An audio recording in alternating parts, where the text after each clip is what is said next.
Pachumi ka sampor patrok simaloma por Bogakhat police station ke parlo Dimapur ana ke pangnu LP truck a heroin ta rakpen ka chingkor.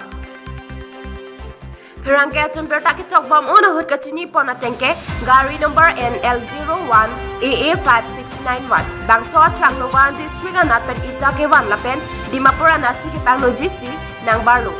Stame kupai ke me pena jo gari ka chewar bangke thangthelang.